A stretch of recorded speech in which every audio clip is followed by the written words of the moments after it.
Usfartem lachem imachorat Shabbat. Ce verset que nous récitons en ce moment chaque soir, avant d'accomplir la mitzvah de compter l'Omer, et vous compterez pour vous, depuis le lendemain de la fête de Pessah, 49 jours à compter. Ce verset se trouve dans la paracha de Hémor que nous allons lire ce Shabbat, et c'est donc l'occasion toute trouvée de rechercher la signification de cette mitzvah étonnante qui nous demande chaque soir de compter les jours depuis le lendemain, depuis le deuxième jour de Pessah et jusqu'à la fête de Shavuot.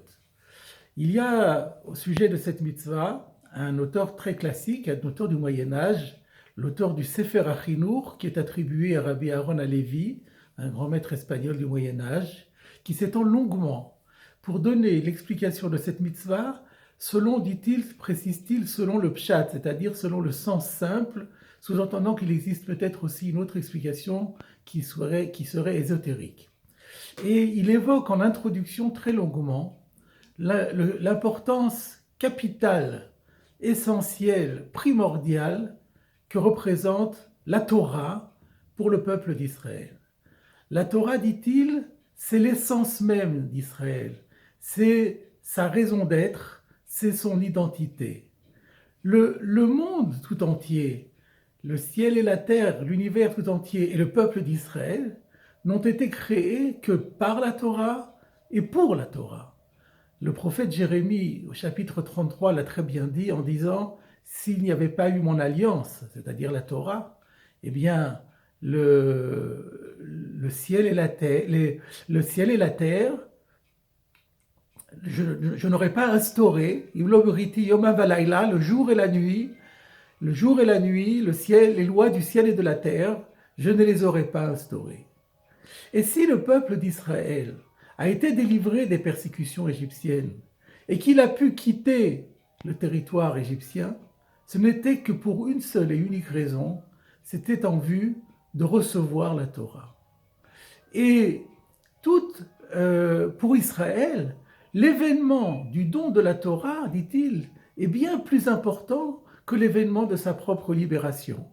Et tout le destin glorieux qui a suivi la sortie d'Égypte tout au long des années et jusqu'à la conquête du pays d'Israël n'avait qu'une seule justification et un seul objectif, encore une fois, c'était la réception de la Torah.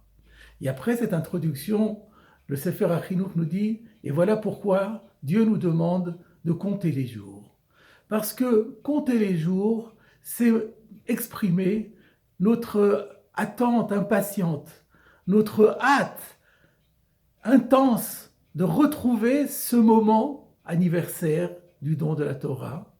Et à travers donc ce compte, eh bien, nous exprimons notre amour de la Torah et notre considération pour cet événement fondamental qu'a consisté le don de la Torah. C'est d'ailleurs, dit-il, la raison pour laquelle on compte les jours passés et non pas les jours à venir.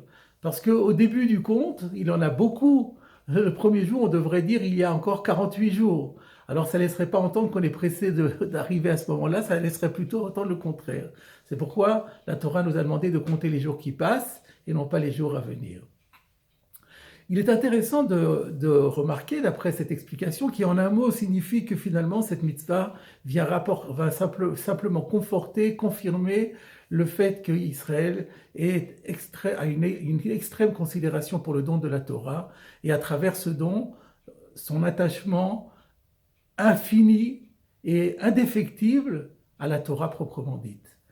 Mais il est intéressant de se dire que d'après cette explication, l'année même du don de la Torah, il n'y a pas eu de compte, puisque les enfants d'Israël, quand ils sont sortis de la Torah, d'Égypte, n'avaient aucune idée du moment où la Torah leur serait donnée, ils n'avaient pas de jour à compter. Nous comptons les jours depuis l'année suivante, le premier anniversaire.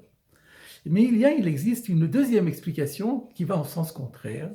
Elle est dans le Zohar HaKadosh et elle est rapportée par le fameux Shla HaKadosh, c'est-à-dire l'auteur du Shnei Luchot HaBrit, Rabbi Yeshayahu Horowitz, qui dit que le Zohar fait remarquer que l'expression de la Torah, Usfartem lachem, vous compterez pour vous, fait écho à une autre expression de la Torah, V'safra la, elle comptera pour elle, que nous avons lu récemment dans la Parashat Shmini, et qui se réfère à la femme, à l'épouse, qui a eu un écoulement, un écoulement sanguin de la cavité utérine et qui, pour pouvoir se unir à nouveau avec son mari, doit passer d'abord par une première étape, attendre que les saignements s'arrêtent, et ensuite compter 7 jours, Vesafrala, compter 7 jours, pour ensuite se purifier par le mikvé et pouvoir se réunir à son mari. Eh bien, dit le Zohar, c'est exactement ce qui s'est passé lors de la sortie d'Égypte. Les Égyptiens, plutôt les enfants d'Israël en Égypte, avaient été tellement influencés par l'environnement païen qu'ils étaient devenus complètement impurs. Et ils avaient besoin de 7 unités de temps, cette fois-ci non pas 7 jours, mais 7 semaines, pour arriver à se purifier, à retrouver l'état de pureté qui leur permettrait de s'unir à Kadosh Baruch Hu et ainsi de recevoir la Torah.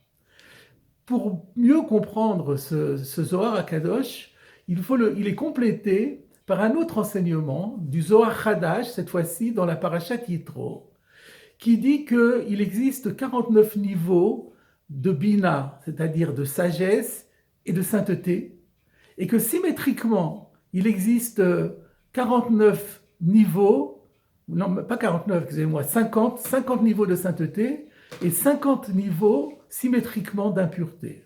Quand les enfants d'Israël étaient en Égypte, ils ont été à ce point débauchés spirituellement qu'ils ont descendu les 49 niveaux d'impureté, au point qu'ils avaient presque franchi le 50e niveau. Le 50e niveau, de celui-là, on ne peut jamais se relever. Et c'est pourquoi Akadosh Baruch Hu est intervenu précipitamment pour les sauver. Mais à partir du moment où ils étaient sortis, il fallait qu'ils remontent la pente. Il fallait qu'ils remontent les 49 degrés d'impureté et simultanément qu'ils gravissent les 49 degrés de sagesse et de sainteté. Et c'est comme cela, et c'est la raison pour laquelle il y a eu 49 jours qui ont séparé le moment où les Béné Israël sont sortis d'Égypte et le moment où ils ont reçu la Torah, 50 jours en fait, pour permettre aux 49 étapes de s'accomplir. Donc, selon cette deuxième explication, le conte que nous faisons aujourd'hui est une reproduction du conte qui avait été fait à l'origine et donc reconduit le même schéma. Ce schéma est un schéma donc de progression, d'amélioration, de bonification, d'optimisation de soi-même, et ce qui veut dire que nous aussi, quand nous recomptons les jours, eh bien c'est effectivement en profiter pour nous purifier, pour optimiser, pour essayer de retrouver le même niveau que nos ancêtres avaient eu le jour où ils ont reçu et mérité de recevoir la Torah. En résumé, nos deux explications se complètent. Il y a d'une part dans cette Sirat HaOmer l'amour, l'expression de l'amour infini que nous avons pour la Torah, et en même temps cette démarche qui consiste pendant cette période-là à progresser, à nous rapprocher infiniment, corriger nos défauts et à nous rapprocher de l'idéal de la Torah. Dans ce travail, qui est un véritable travail, il y a, mes chers amis, deux directions dans lesquelles il est important de travailler. Il y a d'une part l'amour et le respect du prochain. Rappelons-nous que lorsque les Béné Israël ont reçu la Torah, ça a été une fois unique dans l'histoire où tout le peuple s'est retrouvé uni comme un seul homme et d'un seul cœur. Que Ish Echad Belev Echad, c'est quelque chose qui était exceptionnel. Quand on essaye de revenir à ces jours anniversaires, nous devons tout faire pour essayer de cimenter au maximum l'unité du peuple juif. Et la deuxième démarche, c'est l'investissement que nous devons avoir au niveau de l'étude de la Torah. Parce que l'étude de la Torah, c'est la quintessence de toute la Torah. Vetalmud Torah keneged kulam. Et il y a d'ailleurs un Yetzer Hara particulier qui vise à nous empêcher, à nous freiner dans nos ambitions d'études. Des fois, on se dit, mais qui sommes-nous pour étudier la Torah? Non, il ne faut surtout pas dire ça. Chacun à son niveau doit pouvoir progresser et s'élever dans cet univers infini qui est l'océan de la Torah, de l'étude de la Torah et notamment de l'océan du Talmud. Eh bien, mes chers amis, comprenons que nous sommes dans une période très propice pour nous, une période de retour aux sources, de retour aux fondamentaux, et essayons de saisir cette occasion pour nous bonifier infiniment.